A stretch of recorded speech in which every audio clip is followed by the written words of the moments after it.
ఆడబిడ్డలు మా అక్కలు ఈడనే ఉండ్రు. నేను హెలికాప్టర్ల పైనుంచి వచ్చేటప్పుడు తుమ్మల గారికి చూపించిన పాలపిట్టలు లెక్క చీరలు చూడు ఎంత మంచిగా ఉన్నాయో. దసరా పండుగ నాడు పాలపిట్టలు చూసినట్టుంది మా అక్కలు ఆ చీరలు కట్టుకొని వస్తుంటే. ఇవాళ మా అక్కలు కెమెరామెన్ అక్కడ చూపి మా అక్కలందరూ పాలపిట్ట చీరలతో ఎంత మంచిగా ఉన్నారు.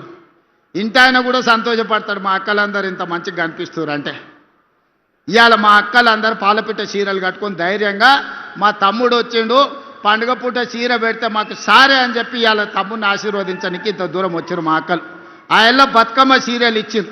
ఎన్నడన్నా మా అక్కలు కట్టుకున్నారా? అక్కల్ని ఆలోచన చేయమని నేను అడుగుతున్నా. బతుకమ్మ చీరలు ఆ ఎల్ల ఇస్తే సూరత్ నుంచి కిలోల కొద్ది కొనుక్కొచ్చి కోట్ల రూపాయలు మీరు కమిషన్ తీసుకుంటే బతుకమ్మ చీరలలో కూడా ఆ చీరలు తీసుకెళ్లి వ్యవసాయ పొలాల కాడ మొక్కజొన్న కాడ పిట్టలను బెదిరించనిక కట్టిండ్రు తప్ప ఆడబిడ్డలు ఎప్పుడన్నా ఆ చీరలు కట్టుకున్నారా? మీ బతుకు జడ ఆడబిడ్డలకు పెట్టే చీరల్లో కూడా మీరు కమిషన్ వదలకపోతే మీది కూడా ఓ బతికేనా అని ఇవాళ మా ఆడబిడ్డలు అనే పరిస్థితి వచ్చింది. కానీ ఇవాళ మా అక్కలు సంతోషంగా మేము ఇచ్చిన ఇందిరమ్మ చీరలు కట్టుకొని ఇవాళ వచ్చారు. అదేవిధంగా మా పొన్నం ప్రభాకర్ చెప్తున్నాడు, మొన్న సమ్మక్క సారలమ్మ జాతరలా లక్షలాది మంది ఆడబిడ్డలకు ఉచిత బస్సు ఇచ్చినామని. నేను అడుగుతున్నా ఇవాళ 2 ఏళ్లలో మా అక్కలే సాక్షి, ఏడన్నా బస్సులు ఎవరన్నా ₹1 అడిగినరా అక్క? మిమ్మల్ని కిరాయి అడిగినరా అక్క? నిజం చెప్పురి. అడిగితే మీ తమ్ముని ఫోటో చూపించమని ఆయననే చెప్పిన కదా. కిరాయి పైసలు అయితే మా తమ్ముడు కడతాడు, పట్టణంలో ఉన్నారు తెచ్చుకోపోండి అని చెప్పమన్నానా?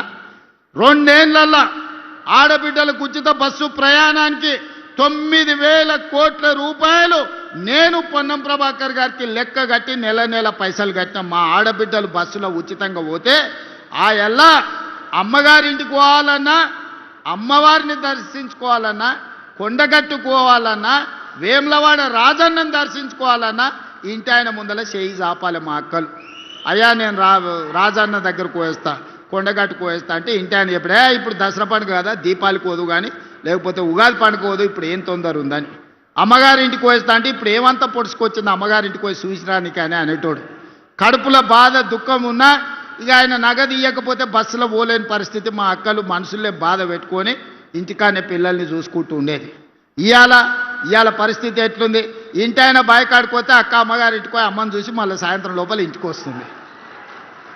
అమ్మగారిని దర్శించుకోవాలంటే ఆలోచన లేదు, బస్సు ఎక్కి పిల్లల్ని తీసుకొని చక్కగా పోయి గుడికి పోయి దర్శనం చేసుకొని వస్తుంది. 9,000 కోట్ల రూపాయలు ఇవాళ మా ఆడబిడ్డల కోసం నేను ఖర్చు పెట్టిన. ఒక్కొక్క అక్కకు ఒక్కొక్క చెల్లెకు నెలకు 4-5 వేల రూపాయలు మిగులుతున్నాయి బస్సు ప్రయాణం నౌకరు చేసుకునేటోళ్ళకు. ఇది మేము ఇచ్చింది కాదా? మహిళా సంఘాలు ఆనాడు స్వయక సంఘాలంటే ఒక పట్టుండే, ఒక గౌరవం ఉండే. కేసీఆర్ వచ్చి ఖతం చేసిండు.